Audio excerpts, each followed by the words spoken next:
2006 से पहले प्लूटो हमारे सोलर सिस्टम का 9th प्लेनेट हुआ करता था, but after 2006 Pluto is not considered as a planet. ठीक है, तो प्लूटो प्लेनेट क्यों नहीं कंसिडर किया जाता या फिर उसे किसने रिमूव किया? तो उसे रिमूव करने वाले एक इंटरनेशनल यूनियन है, उसका नाम है IAU, इंटरनेशनल एस्ट्रोनॉमिकल यूनियन।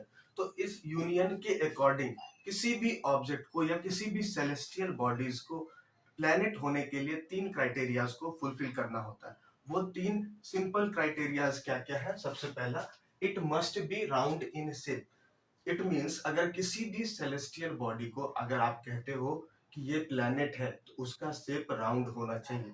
ठीक है। सेकेंड, इट मस्ट डायरेक्टली या फिर it must revolve around the sun, यानी कि वो जो सेलेस्टियल बॉडी है वो सन के चारों तरफ डायरेक्टली रिवॉल्व करे। ठीक है, यानी कि सन के चारों तरफ वो घूमता रहे। एंड द थर्ड, जो थर्ड क्राइटेरिया है वो है, it must have cleared the neighbourhood of its orbit.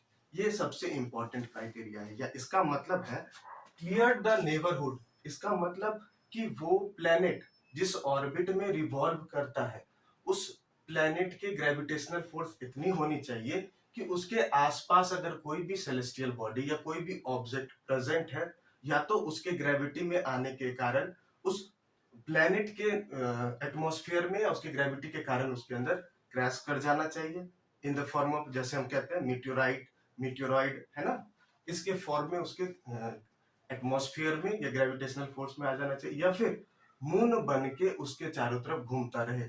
कभी ऐसा ना हो कि कोई सेलेस्टियल बॉडी प्लेनेट की तरह घूम तो रहा है लेकिन उसके ऑर्बिट में अगर कोई दूसरे ऑब्जेक्ट भी प्रेजेंट है तो उस पर उस प्लेनेट का कोई इंपैक्ट ना पड़ता हो। ठीक है, it means that the planet must have certain amount of gravitational force, strong gravitational force होना जरूरी है। But the Pluto does not follow this third criteria. इस थर्ड क्राइटेरिया को प्लूटो फॉलो नहीं करता।